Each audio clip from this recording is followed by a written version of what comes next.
let me start over. Because you got my mind thrown that gas. Right. Yeah, I was thinking about that. So we just gonna probably ride around the circle. Okay. All right.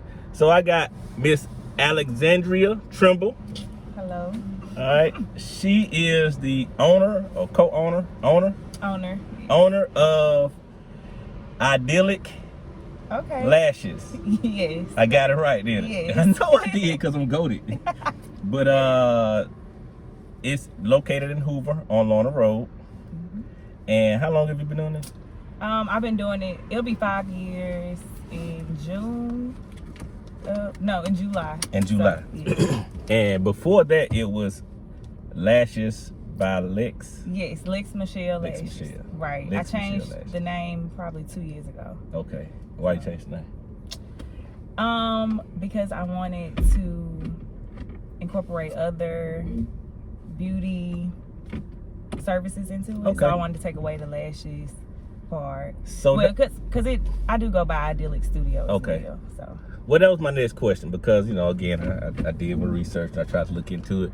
I wanted to say that it is a beauty bar, correct? Correct. So you do makeup as well? No. So I have other women in the studio that they have makeup services, micro shading, which is eyebrows, henna tinting eyebrows, Okay. facials, waxing, and another lash tech as well. So, Okay. yeah. So anything but hair, really. So it's sort of like a. So I went to a barbershop and there was a booth with barbers, different barbers, and they all do different things, and hairstylists, and they all do different. Some might do braids, some might not, some might just do hair, some might just do weave. Right. So it's sort of like that. Right. Okay, that's cool. That's cool. So, what was your motivation behind this, though, man? That's what I want to know. Because you went to University of Alabama, Yes. graduated from minor, so you're from around the way. Yes. All right, and you graduated from UA at when? In 2016. 2016. Yeah, so I was a marketing and management major. I went into that field because it is broad and you can do a lot of different things. I've always known that at some point I wanted to have a business of my own, but I didn't know, and I wanted it to be in the beauty industry, but I didn't know what I wanted to get into exactly. Like, I knew I didn't want to do hair. Right. I knew I didn't want to do nails. Kind of oversaturated. Well, yeah, and I didn't feel those were my interests. So,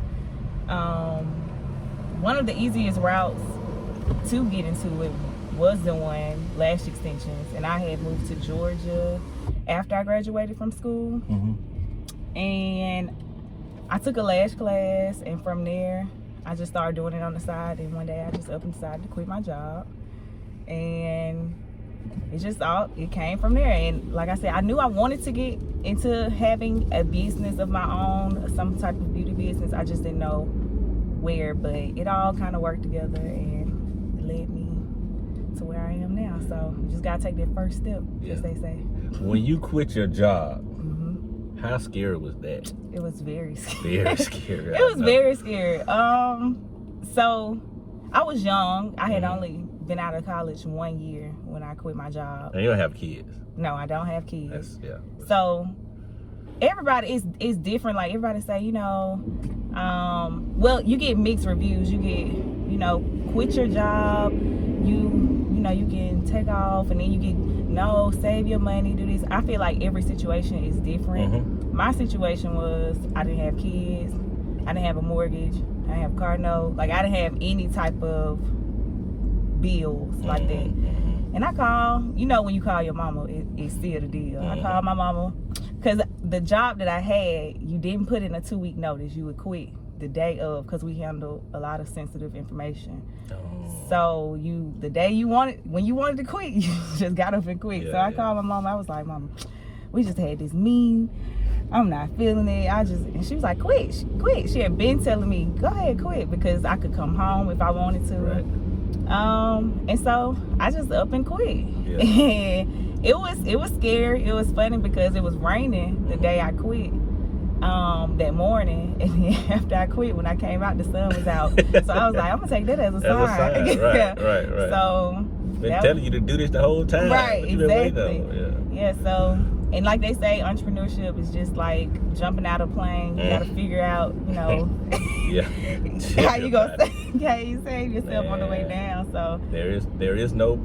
Everybody say create a budget. There is no budget. It is not. And you come up with a plan.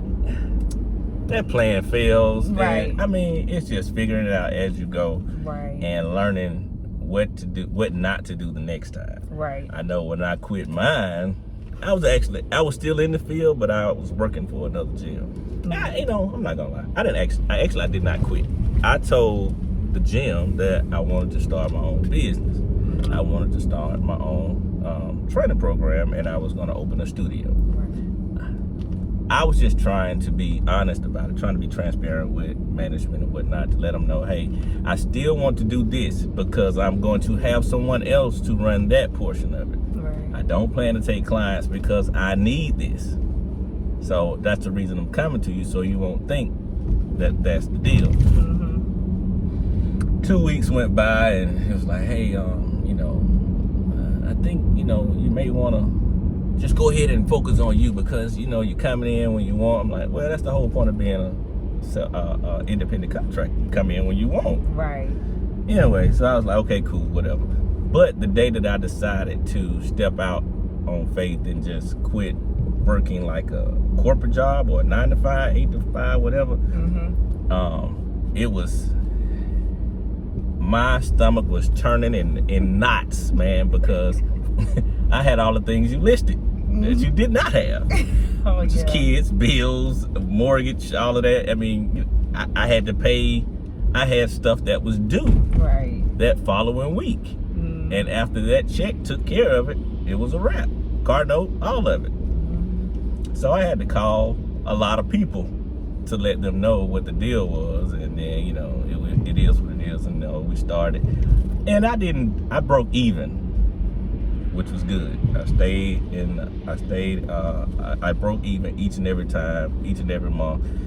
And at some point it was just like, man, it's gotta be more to it. Right. It's gotta be more to it. But to your point, I totally understand that feeling, and imagine that times 10. Right. Yeah, because with every situation being different, like you said, you did have those things. You do have to take a lot more into account for just up and working away. So I know I couldn't imagine if I had all of that. I probably would have stayed. Honestly, I probably wouldn't have taken that leap so quick. So but that's why it's good to encourage people or young people to do things, when they're young, or try, if you have a child that's creative, or want to encourage and inspire them to follow those things while they're young, before they get into the real world and have those things. Man, because I promise you, I like you said, if I could go back and have done this earlier, I would have, because the outcome, the how I feel every morning is a blessing, and that's the feeling of, I don't really have to answer to anybody. I have the freedom, and that means so much more. Yes. Than that security blanket. Yes, I definitely would say the same. That's how I felt, even just working. When I was working my 9 to 5, I was living in Atlanta, and of course traffic is terrible. So, and I didn't take the subway. No, I used to the transit system. I used to drive, and my drive, I was so naive. I was blessed and fortunate to be able to live at a friend's, her parents' house, but no one stayed there, because her parent worked and lived in Boston. So the house was empty. I was fortunate enough to do that, but I did pay them to live there. And I thought, okay, this house is 20 minutes away from my job. When you put in traffic into Atlanta, oh, this a whole hour. Yeah. So commuting back and forth was 2 hours out of my day already. Then I'm working a 9 to 5 or 8 to 5. And it was just draining me Monday through Friday. And I was realizing like I'm literally I'm giving all of my energy to this job Monday through Friday. And when Saturday come, I'm trying to recover from the weekend. Then Sunday, I'm preparing for Monday to do this all over again. So I had no freedom. 6 days a week. Yeah, I had no freedom. And so at that time I was like, and it was a great job and the money would have been wonderful. But I was like, it's not worth my freedom. Like having the flexibility to leave when I want, and I love to travel, so go as I please. Like that is far greater than a paycheck that I know is coming every Friday. Like I can make that money in less time too. Right. So you graduated from Bama and your major was marketing? Yes. Okay. Marketing and management. And management. And see, and that's kudos to that too, because not a lot of people come out of college and go right into their major. Yeah, I had a concentration in sales, and so I was in IT recruitment, which is still sales. That's what I was doing. UA has a great sales program. I always give them their props for that. And so when they have the sales job fair, whatever, like you were bound to get a job. You're on your stuff, you can get a job. So. And the resources you created while you were there too, I can imagine that was a big plus. Yes. Did you pledge? No, I did not pledge. Okay, so even still, I don't ask that because that was more resources, but even still, like that's such a large, broad. What's the word I'm looking for? Diverse type of people that you can meet. Yeah, your network just gets larger, and then you kind of reach out, and then once they see you and your face, like, oh, I ain't know Alice was doing this. Right. And yes. Of course, so I had a free education from the University of Alabama myself. You know what I'm saying? Yeah. So all my friends went to University of Alabama. Okay, and so I would visit and then just go sit in the classroom. A lot of those classrooms were kind of big. You know what I'm saying? This is just clicking. Okay, I got you. Those classes are big. Yeah, sometimes you don't even know who's in there. You know what I'm saying? So I just slide in the back and I sit there and I was taking notes, and I was till I realized, like, I have no idea what he's talking about. Maybe I should have studied last night. So I'm just gonna slide on up out of here, you know what I'm saying? Yeah, those classes are huge. Like they say in those universities, like you just a number. Yes. Sometimes you can feel like I remember one day being in class, and my homeboy turned around and he looked, he said, "What the hell you doing here?" I was like, y'all all went to class. I was just stuck in y'all apartment, had enough to do. So went to the Ferg, got some to eat on one of y'all cards, you know what I'm saying? So decided I'd come to class. It made sense to me at the time. Yeah. Ride across campus on my little scooter. At that time, they had the push scooters.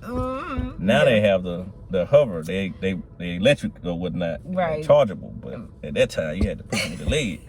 So I pushed across campus on my little scooter, and that was a good memory. But so what now? You got the business open, been about 5 years, and do you plan on expanding? So, I just am moving into a storefront, my own storefront. Okay. So with the other services, they are all new. Like this is all within this year. So, okay. Yeah. Well, that's exciting. Right. Yeah. So right now I'm focused on just getting everybody, set up, getting the shop filled, and from there. I'm not sure about expanding, but I want to look more into having my own building. Right. My own like standalone building, not really renting. And then go from there. But that's really just the plan I have right now. I know, it's good to have those long-term goals, but I try to just maximize where I'm at right now, and I can only see within this year right now. So we're gonna see, and I'll see where it goes. It's so easy for people to say, "Hey man, get your 5-year plan together." Like, dude, tomorrow. Right. I'm working on tomorrow. Right. You know what I'm saying? And I admire the people who can do that. Mm-hmm. But it's not. Okay, see, there's a 1%. We're 1%ers. Mm-hmm. All right. Anybody who's an entrepreneur, anybody who's seeking to gain their own profit or invest into themselves, that's a 1%. Mm-hmm. All right. But then there's another 1% of the people who figure it out and do it that way. 5-year plan, 10-year plan, 15. They're very rare. Mm-hmm. I don't know a lot of them. They have stories. I'm pretty sure of it. That how they got there, and I'm pretty sure that it was a rough road for them as well. But the only thing I see is millionaires when I think about it. When I see them and how they got there. But again, that means it can happen for you.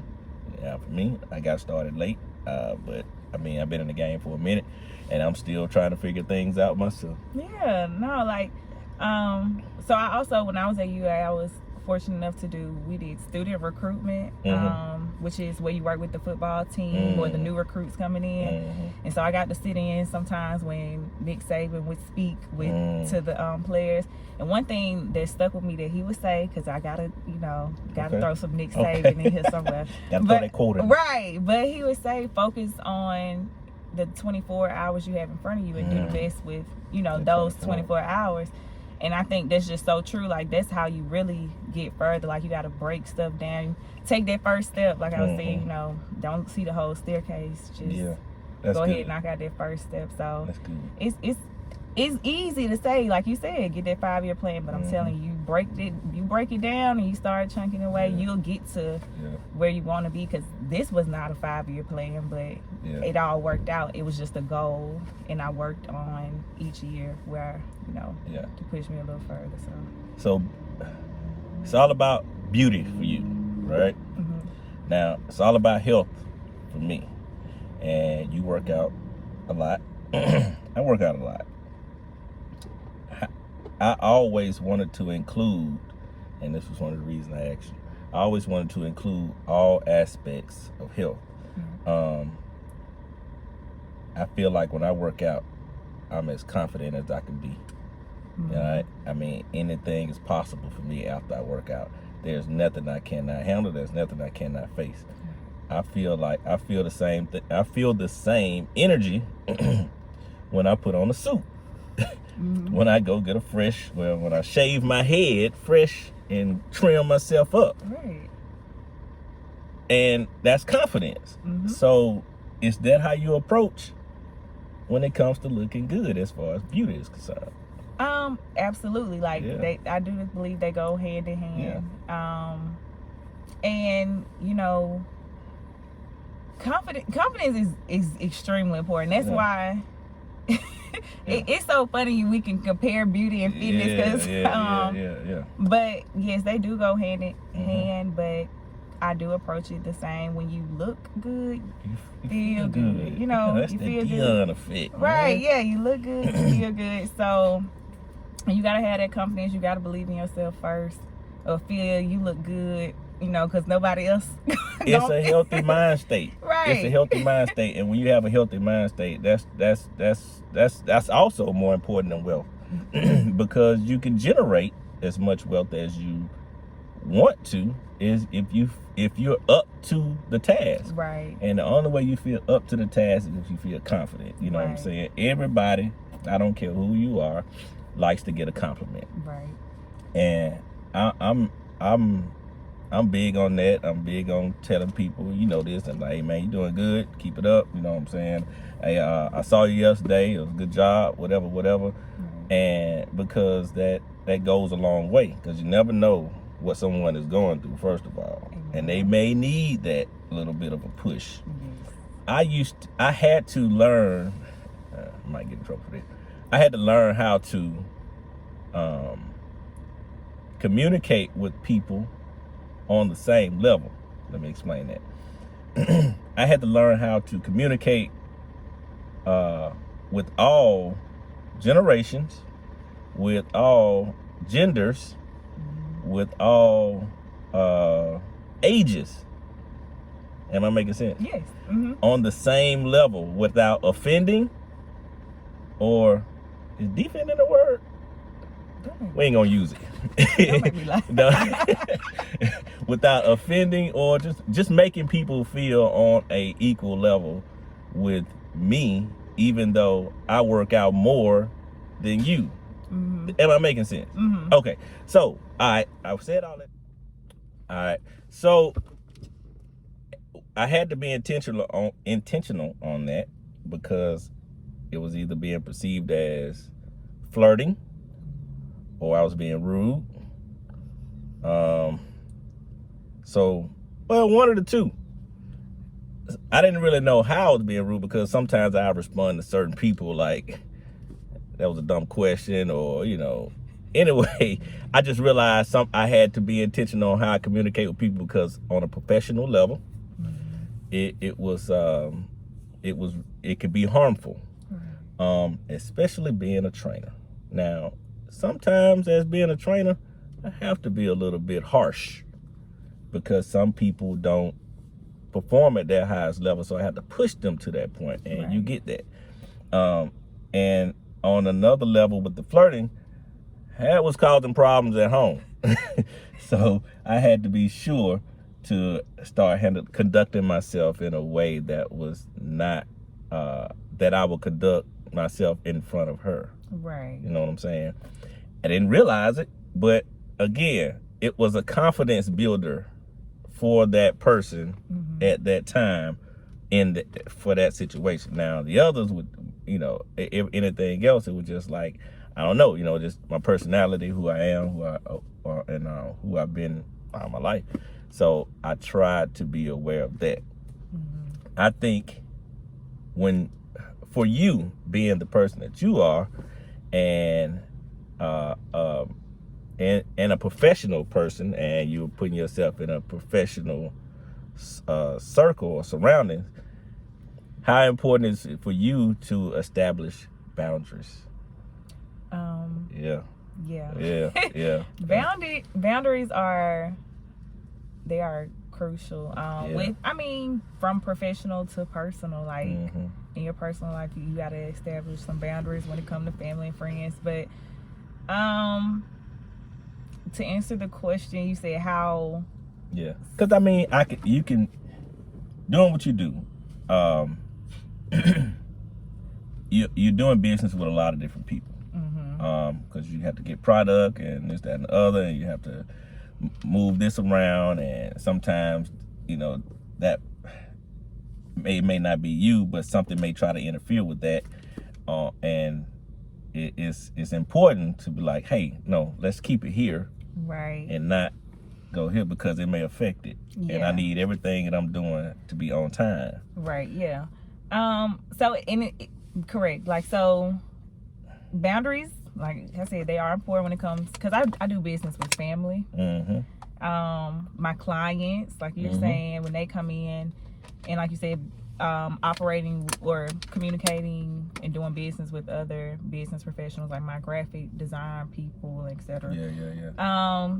So I think it's important to stay in my lane of professionalism when it comes to strictly like dealing with my business, and then over time, like with clients, we build some type of rapport where I'm like, oh, okay, we can kind of go into the personal side. We can kind of build a more that takes some time. Right, that takes time.